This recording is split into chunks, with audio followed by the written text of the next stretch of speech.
Everyone eats out, but people often miss how the food arrives on their plate. Every meal has a story of growers, suppliers, founders, and operators making it all happen. Welcome to Grounded. I'm Lauren Mitchell, and each week I will bring you conversations with the amazing people behind the brands you know and the ones you'll want to know. Grounded is powered by the Buyer's Edge platform, the leading food service digital procurement network, powered by data, software, and collaborative relationships. Let's get grounded.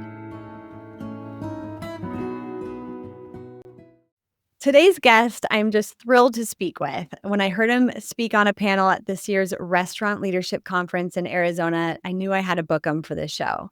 He's an award-winning entrepreneur, visionary leader, and transformative force within the restaurant industry. He's a young gunner, he's just getting started, and he is focused on both innovation and growth in the fast casual dining space. In 2023, he was honored with the Ernst & Young Entrepreneur of the Year Heartland Award, co-founder and executive chairman at Hawaiian Bros Island Grill, Cameron McNie. Aloha, and welcome to the show. Thanks for having me, Lauren. I really appreciate being here. I'm so excited for this conversation. I got to know you a little bit on our prep call, and you just have a great spirit about you, and I'm really excited to share that with the folks today. So just a little context here. Hawaiian Bros is a rapidly expanding fast casual restaurant chain. It's inspired by Hawaiian plate lunch culture. Since its inception in Kansas City in 2018, it's grown to over 66 locations across Texas, the Midwest, and Arizona, with more than 150 units in development, thus positioning it as one of the fastest growing restaurant brands in the U.S.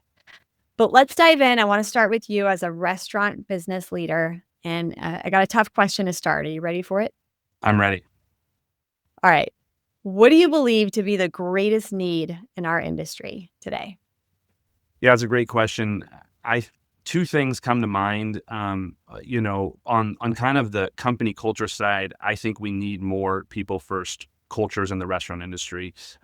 It's not always known as the most friendly, people industry, and so I think we can talk more about that as we go on. But I think having a people first culture is a huge need in the restaurant industry. And then secondly, I think, clarity on some of the recent trends. There's a lot of things going on in the restaurant industry that are unpredictable right now, which makes operating in the restaurant space difficult right now. And so some clarity on the trends, clarity on the economy, things like that would be really helpful and needed today.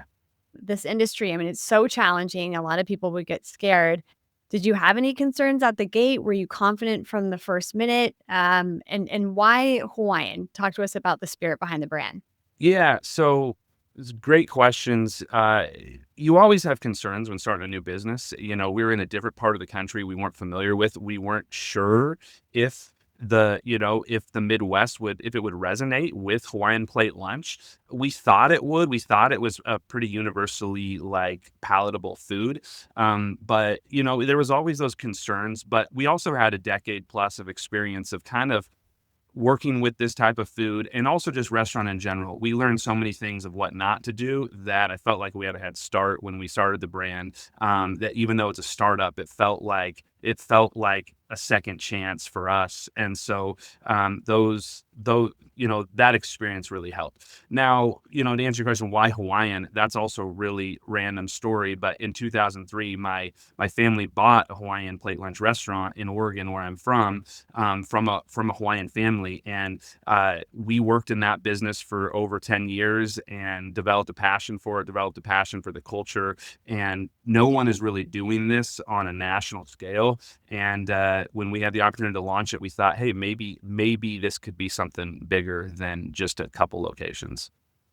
Oh, absolutely. It's so fascinating.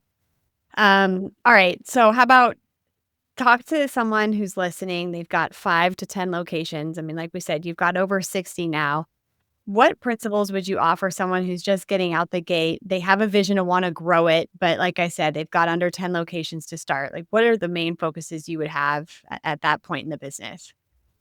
Yeah, a couple of principles that I think just at a high level and they're not unfamiliar to people who read leadership books, but it's always been a driver for me. This is what keeps me hungry is from the book Good to Great, where kind of that tagline, good is the enemy to great. If you want to scale a business, I'm sure you have great aspirations, and you really can't settle for good, because you really have to be great. And so that's one principle that I just at a high level want to kind of live and operate with.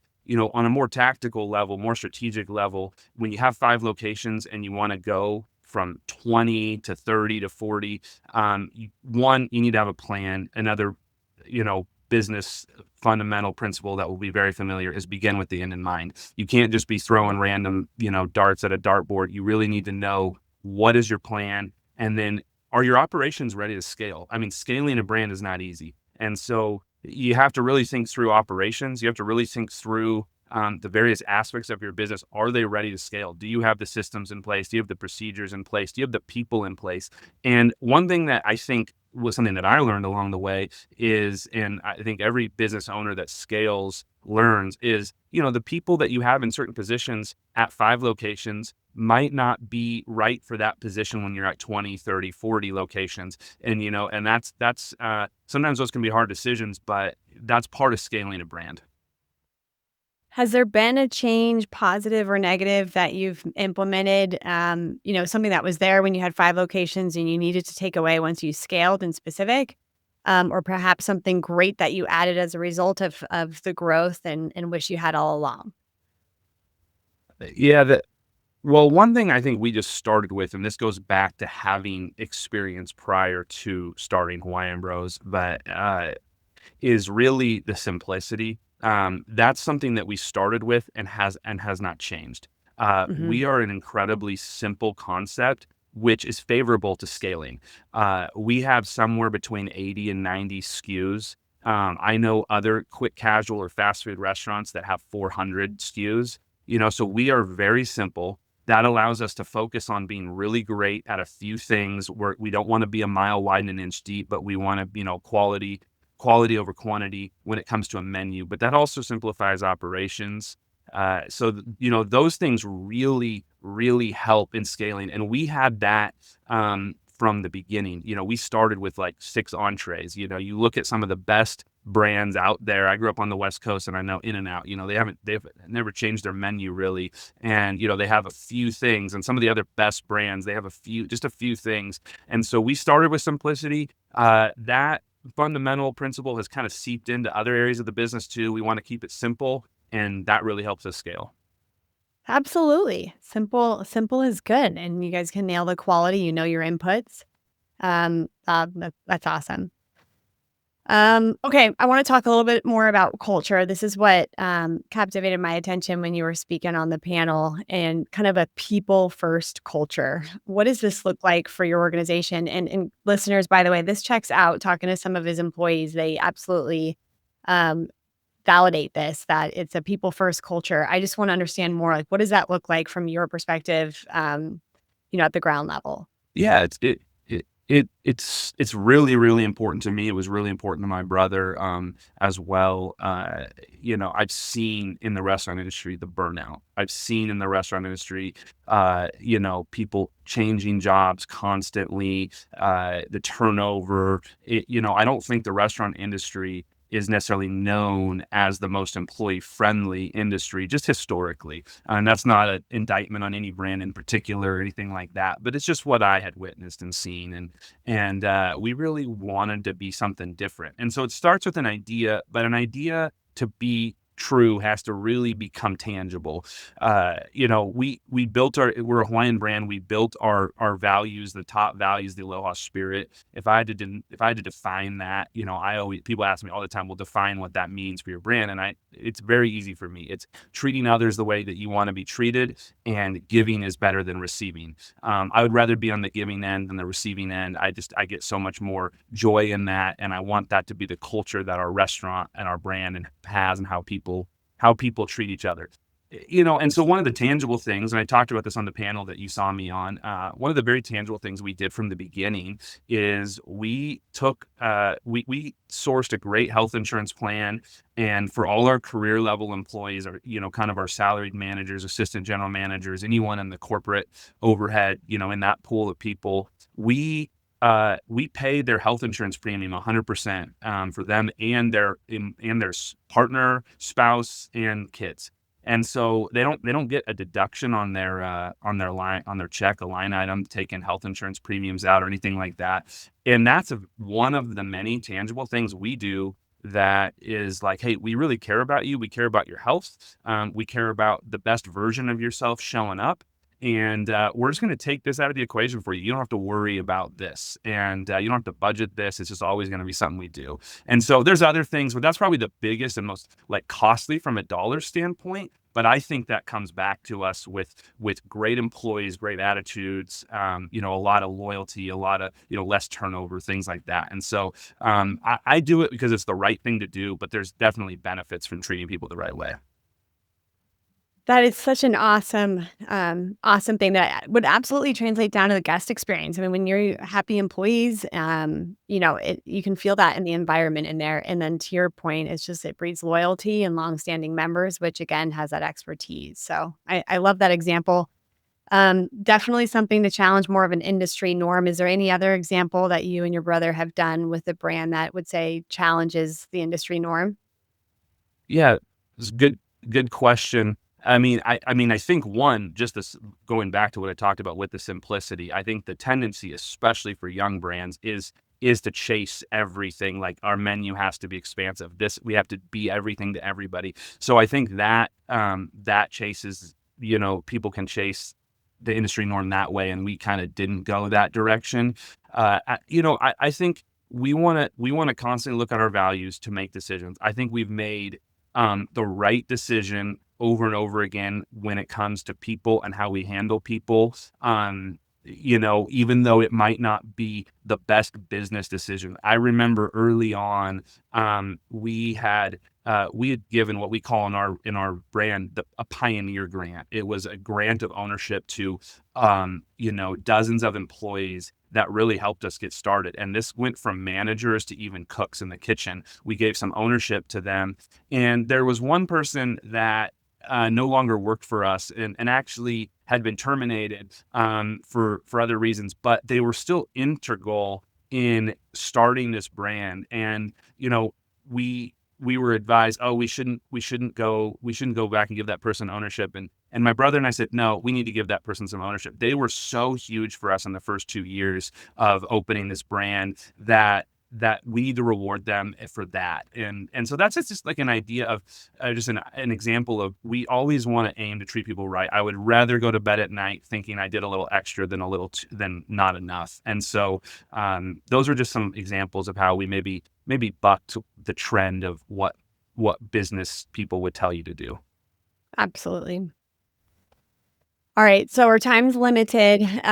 We're pulled in multiple directions every week. I mean, anyone in this business is at any level. What would you say is most worth your time, though, week over week?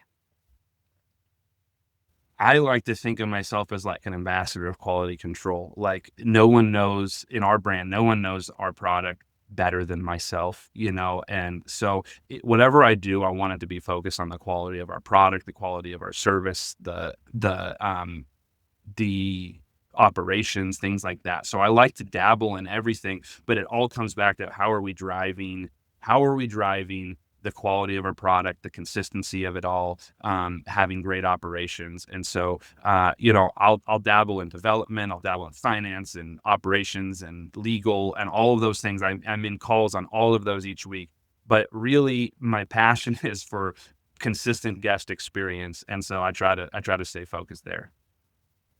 How about with changes? So you've talked about simplicity, you've talked about number of SKUs, but also in the spirit of innovation and wanting to listen to what consumer trends are doing.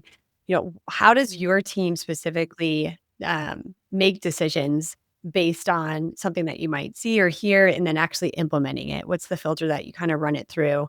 Be it a new menu item or just perhaps a new supplier or a way that you're operating. Yeah. At a high level, I'm going to focus on what you said on how do we make decisions. First, at a high level, um, I think values are the bedrock of any organization. So keeping those front and center. Another big thing for me is look to the past for lessons, not regrets. A mentor has told me that in my life, and we've made many mistakes in the past, and just decisions that you wish could go back. And while yes, you could classify them as a regret, they're really lessons on how to move forward. And so when we're making decisions, we got to look to the past, not to beat ourselves up, but what lessons can we learn going forward? A couple other things, when you're thinking of launching a new initiative, launching a new menu item, stuff like that, it could be vision for the company in general. I think good vision and good plans trump the hurdles. I've been in meetings before where there's always, someone that says, well, we can't do this for this and this and this. But great vision, great plans, great initiatives can trump those hurdles. You can get past them. There are things we have to figure out, but we can get past them as we go. And then, the other thing that I'd say is keep the mentality that you've never arrived. It's just there's never going to be a point when in decision making, in leadership, in our brand, where we're like, oh my gosh, we've arrived. I mean, even brands that have thousands of locations now are still innovating. And so whenever you're trying to think of innovation, if you think that you've arrived, then you're not going to make good decisions. You got to stay hungry. And then lastly, gratitude and humility, I think, are key leadership mentalities. And I think, as you keep those mentalities front and center, it helps with decision making as well. Helps you also listen to other voices. Yeah. So going from, you've talked a little bit about mindset. You haven't said the word, but you've hinted at it. I've talked to many entrepreneurs. A lot of them kind of have this erratic, wild tendency, this impulsive, lots of ideas all the time, can't drive down the street without seeing brands and wanting to apply it to their own. Just kind of this excitement. I get this feeling when I talk to you, you're very grounded, calm, cool, collected, cucumber. Are you one of the rare entrepreneurs that are just somewhat, I don't wanna use the word simple, but or do you have the tendency to just kind of wanna grab onto many ideas, but just more of a strong filter? Kinda more of a personal question, but I'm just curious talking to you now. Yeah, it's interesting. It's what you're asking is it's tempting, right? Like it's just all the new stuff is tempting. There's new technology, there's new products, there's always someone that's doing something else that's really cool. And so I think this is where just judgment comes in because I think great leaders have great judgment on what to implement and what not to implement. I mean, we certainly have looked at what others are doing, and we certainly have looked at what other restaurant brands are doing, or just even other brands in general that aren't in the restaurant space and said, hey, they're doing this really well, and we could take a page out of their playbook here. But there's also things where you look at it and it's like, oh my gosh, that is so cool what they're doing over here, but that's not for us. That's just not for us. It won't work for us. And so while it's cool, while it's tempting, you have to be good at saying no to a lot of things, but you also have to have you have to have good judgment on what to say yes to. And so I really just put that down to hopefully I have good judgment. Hopefully the people around us have good judgment, and the people we listen to and our advisors, our board, and all that. But yeah, I mean, I try to stay simple. That's a core value of ours. That's been rooted from the beginning, is to have a simple brand.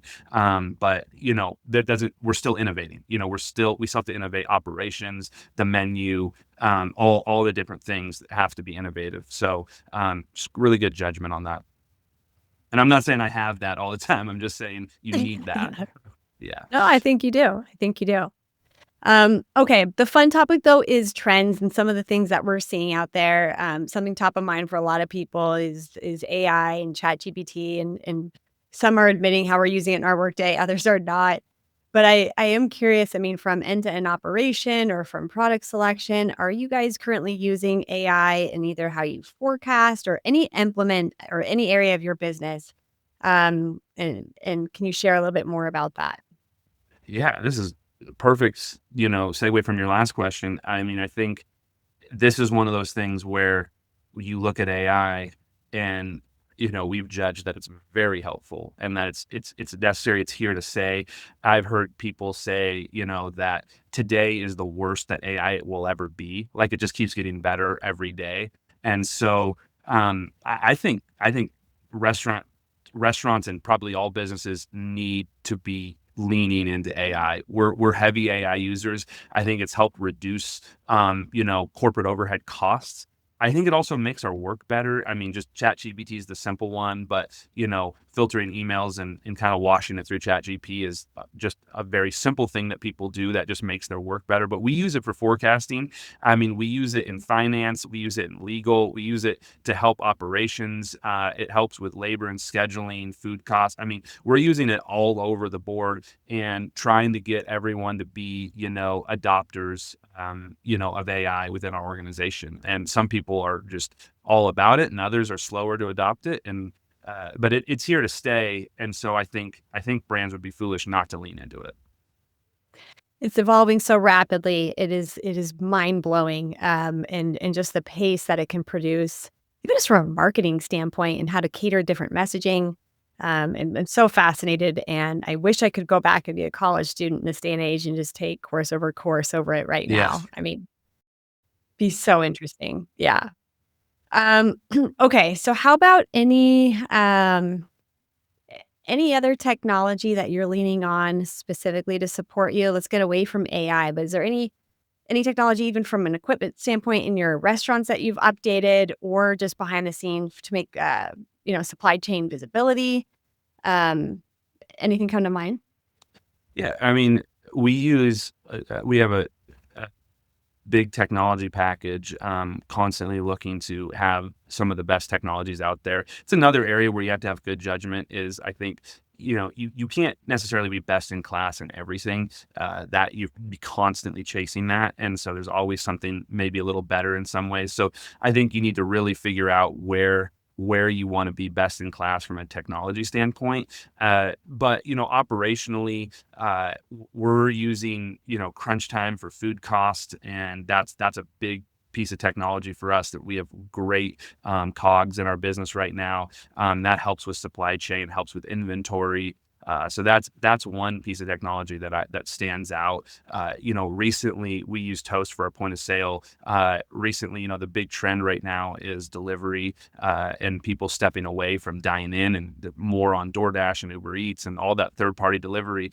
There's these third party aggregators that can send it to your point of sale. We're in the transition of going direct integration with our point of sale on that. That's been really helpful. And things like that. We have a great IT team that is on top of that stuff. And you have to innovate there too. But my word of caution to other people is just you don't have to chase being best in class in everything, but definitely on the things that are critical to you. How about a big challenge right now? Is there any well, what would you say is the biggest challenge that you're facing either in the business, your role, your position, and how are you tackling it? Yeah, I mean, the last 5 years in the restaurant industry, has been kind of a whirlwind, right? With COVID and the effects of that, and then there's been a ton of inflation in the economy. The economy's been very unpredictable the last few years, and I think restaurants have taken historic price increases. We're no different in that. And so the consumer trends have been really interesting. A lot of brands have dealt with negative comp sales, things like that. And so it's been really hard to navigate. And also along through all of that, you have the consumers, like I just said previously, stepping away from dine in. When we started our business, we were about 50% dine in, 50% drive through. And now a lot of that dine in business, we still have a healthy portion of it, but a lot of it is migrated to third party and to the drive through. And so that's challenging because the third party, when you're talking about delivery, that's a lower profit transaction. And so how do you navigate someone that was coming and eating in your restaurant to now they're ordering it on an app?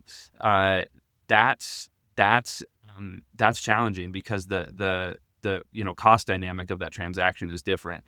The other thing too is just making sure your food travels well in this delivery space. I think our food stands up against other types of food really well, but at the same time, it kind of makes me sad, the dine-in trend, because the best version of our food is going to be if you go in the restaurant, order it, get it right there and eat it right at a table, and you don't wait 15, 20. I mean, and that's the same for any brand, but I think our food is really special, so I love it when people's first experiences on the dine-in side, but that's not the way the trend is going right now, so that's been tough to navigate. Yeah, I ask how trends drive decision making and the portability of food. I just talked to another guest about that too. I mean, it's literally changing some of the menu items. How can we choose items that travel well on the road, and how do we make the packaging support that process as well?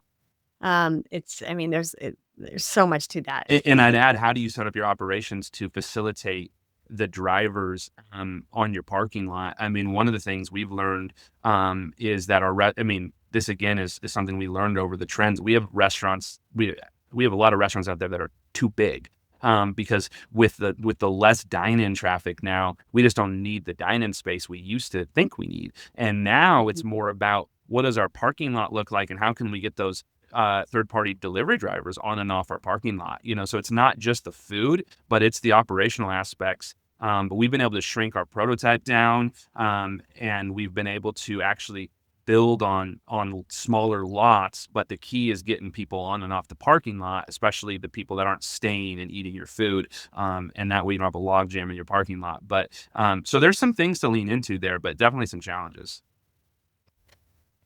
How about growth for the brand? Where are you guys looking to increase density in your current states? Do you want to grow out and into other states? I guess why don't we just start with the states and area that you're in, Midwest, and where do you see the brand in 5 years? Yeah. We started in Kansas City, and we're pretty built out in Kansas City. Our next, Dallas is a huge market for us right now as well. And then we're in, a bunch of other markets, but we have critical mass really in Kansas City and Dallas. But we're in, Chicago, St. Louis, Oklahoma City, Houston, Austin, San Antonio, and we're growing pretty rapidly in Phoenix right now as well. And we have franchisees that are opening up in Nebraska, in Iowa, Nashville. We've been heavy on the franchise side over the last few years. And we have, like I said, we have about 66 stores open today. About half of those are franchise, half are corporate. We have over 220 franchise units signed up for that are not open yet. So that's where we're going over the next 5 years. We just have signed a couple franchise agreements this year, but we have, a couple hundred stores to open up over the next 5 years. And that's if we didn't sign in any more franchisees, which we want to sign up more franchisees. So we have a very strong vetting process for our franchisees, and I'm really proud of that. But we're going to be opening up all over, continuing to grow in the markets we're in for sure, in some of those markets, but also a lot of new markets. We'll be in Louisiana, Indiana, Atlanta. Those markets are all coming. And hopefully Minnesota, right? You got my vote already on that. You got to find the right franchisee up there. We'd love to be in Minnesota. You guys would do really, really well up here. Yeah, no, I mean, for those listening, go to their website, just look at some of these menu items. They look so delicious. The tropical soft serve looks absolutely amazing. Tell us what your favorite dish is. Go down to the ingredient level. I kind of want to put some flavor here. Yeah. So my favorite one, usually when I go into the restaurant, I'll get like a mixed plate where you mix two meats. All our plates come with rice and mac salad, and then your choice of a protein. I will mix the meats just because I want to try multiple ones, because I'm always have my eye on the quality of each one. But I almost always get the Molokai chicken. It's like a sweet and spicy glaze.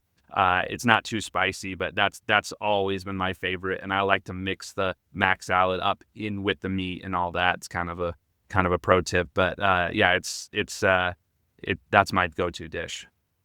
Did you say it was called Molokai chicken? Yeah. I've actually been to that island. Yeah, that's one of the Hawaiian Islands, yeah. That is so cool. Okay, very, very neat. I want to get a little bit more to personal Cameron for a bit. Yeah.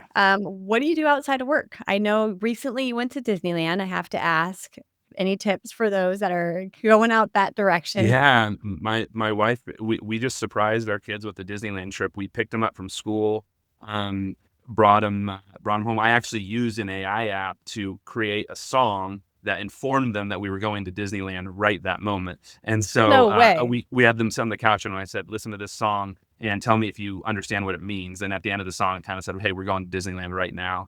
And so our kids, we we were already packed. They didn't know that, and we got in the car and went, and so they were pretty thrilled.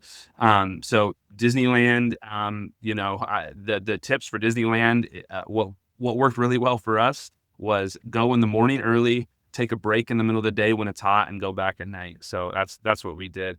What I like to do outside of work, I one of the hobbies that I used to have that I've since retired from is I was a college football official, officiated Oh, college no football. kidding. Yeah, and it's kind of fun hobby that I did for over a decade. But now I retired from that because I was gonna miss all my son's football games. He's a huge into football. He's in sixth grade, and so I started coaching him. So helped coach his tackle team last year, and then we actually are playing flag in the spring and flag football. He's got a team, and we actually won the Seattle NFL flag regional and are going to Ohio for the national championship of NFL flag tournament. So in July this year. So I'm coaching their team, and that's a ton of fun. That is incredible.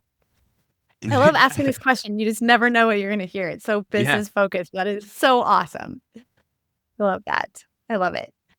Okay. I have a couple rapid fire questions that I love to finish up with. I call it the final mile. Okay. So how about a favorite tool or strategy in your workday that saves you the most time? ChatGPT saves me the most time. Guilty. That's literally what saves me the most time, and increases the quality of my work. Okay. What has been your proudest moment? Ooh, that's a great question. My proudest moment was we received an email from the wife of someone we had just hired, and it kind of goes back to our cultural values. And it was a thank you for kind of giving her husband back. He was really burnt out at their other job, and she just emailed our leadership team and said, "Thank you. Uh, my husband's back. He's attending our kids' sports games. His demeanor, attitude is better. His outlook on life is better. Just stuff like that." And I felt like that's our values at work, and it's stuff like that that makes me super proud of what we're trying to do. Absolutely. I mean, that answer being a people first culture, I think that just aligns beautifully. That is a really cool moment though, when something that you're passionate about that you created is having impact. I think it's something everyone strives for. How about a mentor? Who's been a mentor for you and in what way? Uh, it's a good question. Um, I don't know that it's anyone but my mentor and probably person I look up to the most is its older guy named Gary. He mentors me in everything, mostly in interpersonal things. Mentors me to be a better father, better husband, things like that. But he's probably the person I look up to in this world the most. Love it.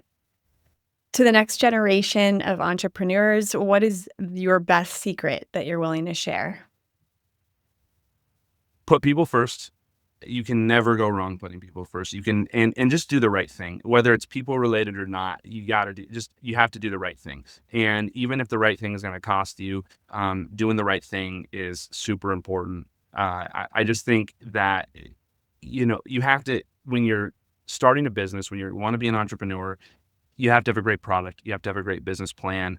If you don't have great integrity, if you don't have a great interpersonal plan for yourself and the people around you, I think it loses some of its value, some of its purpose. And so that's the biggest thing I'd say.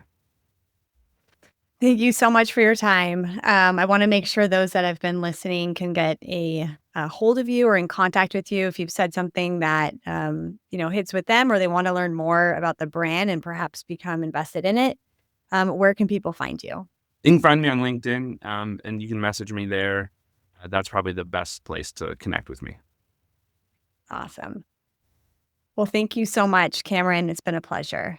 Thanks for having me. I really enjoyed it.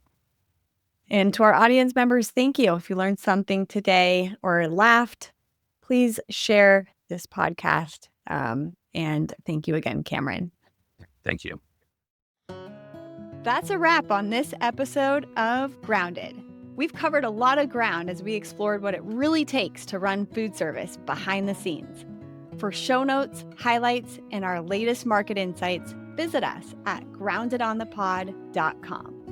Grounded is powered by the Buyer's Edge platform, delivering smarter solutions, greater efficiency, and real savings through connected tech, powerful data, and industry expertise. For more information and to get a personal demo of the Buyer's Edge platform, email me at lauren.mitchell@producealliance.com. And if you liked what you heard, subscribe so you don't miss an episode.